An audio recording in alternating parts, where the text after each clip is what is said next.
everyone, it's Emilyellennplants and this is Oliver. I just adopted him from the Humane Society about 2 weeks ago. He's very cute. In today's video, I was just going to do an in-depth orchid care guide. Just moth orchid, phalaenopsis orchids. I don't own any other kind, but I seem to have really good success with getting them to rebloom and getting them in good condition. So I just wanted to share my tips and tricks with you. So I'll go over everything with soil, watering, how to get them to bloom, what kind of light to give them, and all of that. So if you want to learn how to make your orchids look beautiful like these, just go ahead and keep watching. Okay, so the first thing that I'm going to talk about is what kind of pot you should have your orchid in. So this orchid, this is my biggest orchid. It was in my October favorites video in my houseplant tour. If you can see, I have cut one of the stems off just because it was, all the flowers were kind of looking like this one. They were dying. It has been in bloom since May, so there's nothing wrong with that. With this, you want to make sure it's a plastic, a clear plastic, like pot, or just this is just like a all-purpose mixing container. Like I found this in the paint section of Home Depot. I think it was a couple of dollars, and I poked all these holes in it. See, the reason you want a clear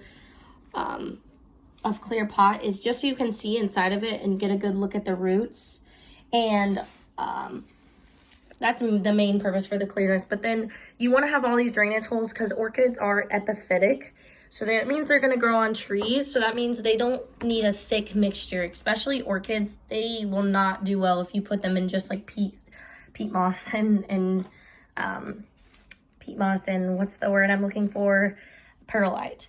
So my orchids, I use orchid bark, a little tiny bit of peat moss, not that much, but mainly orchid bark and perlite, and a heavy perlite, heavy orchid bark.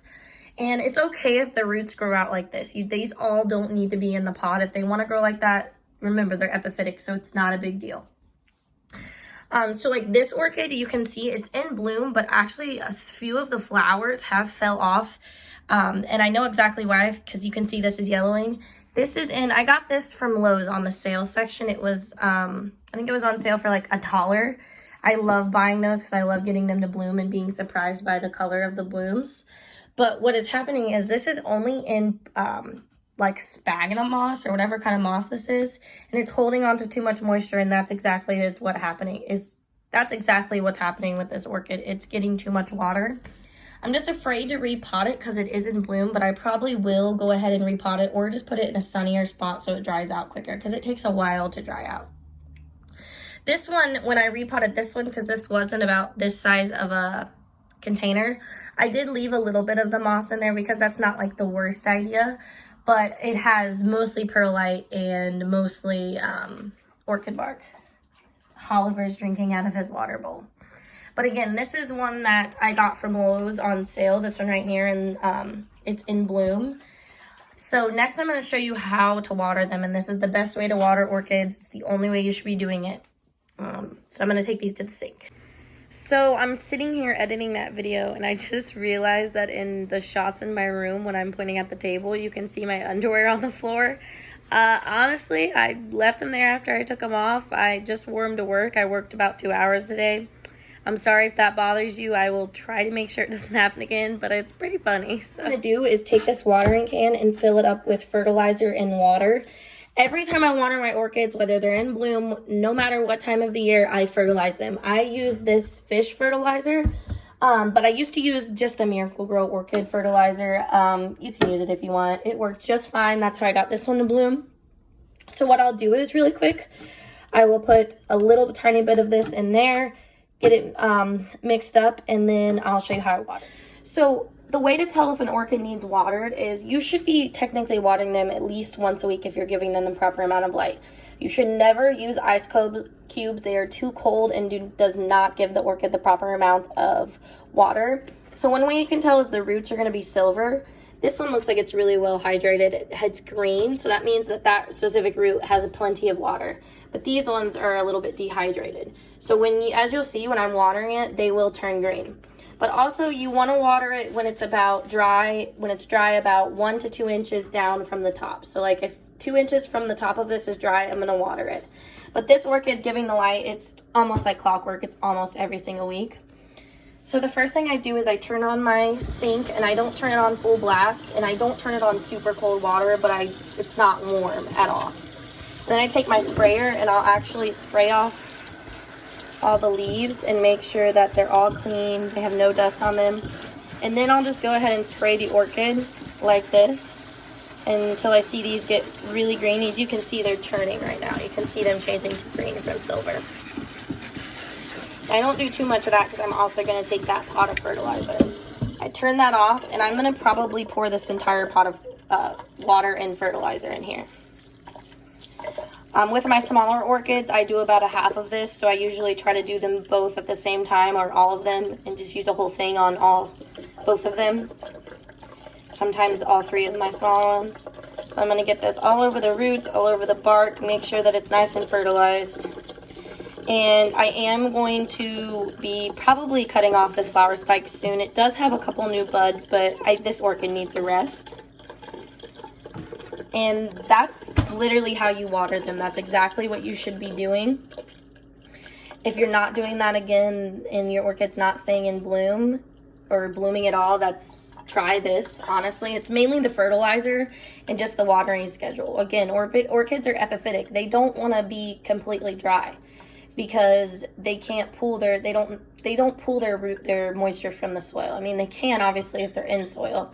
But the best way to do it is to give them their natural environment. So if you're wanting your orchid to bloom, like I said before, the main thing that you want to do is give it light and fertilizer. So when you're watering it, like I said, every single time fertilizing it. And then make sure you're cleaning off the leaves so it can get the proper amount of light, making sure it's not like this one getting overwatered. But the main thing is giving it light and fertilizer. So I keep my orchids in a western facing window. You can do northern, western, eastern. You don't want to give them direct sunlight because remember, they're usually under trees, so they're not used to direct sunlight. They will get burned. So when you give them the proper amount of light, like I've said, it will obviously give the plant nutrients. And then at night, I try to keep them colder. My house gets around like 50 degrees at night, so that's perfect for them. And I've had no issues since I started following the watering routine that I'm doing and the light routine. So another thing you're going to want to do with your orchids is, along with any other plant, is you're going to want to maintenance them. So like I've said before in this video, this orchid has a yellowing leaf because this is not getting dry enough. So I don't want the plant giving this leaf that's getting yellow energy. So I'm just going to cut it right off. Anytime your plant is getting a yellowing leaf, you don't have to wait. You really do want to get it off because you don't want the plant giving that leaf energy, because that's exactly what it's going to do. It's going to try to save that leaf's life. Another thing that you're going to want to do, which will help the orchid with blooming as well, is you need to cut the flower spikes off after it blooms.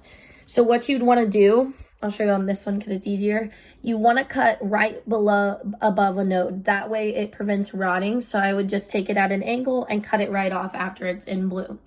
And then when you do that, it's going to, like this one, I cut off the flower spikes and look at all those blooms. It makes the orchid get so many more blooms because it can give, Oliver, it can give itself more energy to grow the leaves, its roots, and then it can shoot out a very nice flower spike. This one did originally have 2. And both of them had multiple stems coming up. Hey everyone, that's it for this video. If there's anything I missed or any other questions you have, you can definitely comment down below and let me know. Oliver's upset, he wants back here. But I did want to just let you know, I got most of my care instructions from this book. It's called Moth Orchid Mystery by Raphael D. Lalo. I'm not sure. He's Ohio Tropics on Instagram. This is only like $7 or $8 on Amazon. And this is my care guide basically, and it's how I've got my orchids to do so well. It's a great book, definitely worth the $8 you spend. But that is it for this video. Thank you so much for watching and subscribing. I really love the positive feedback that I got on my last houseplant tour that I just recently uploaded. It's really sweet seeing all that stuff. Please subscribe to my channel, like this video, turn on your notifications, and just give me... Sploosh! Oh my god. Just comment down below if you have any suggestions.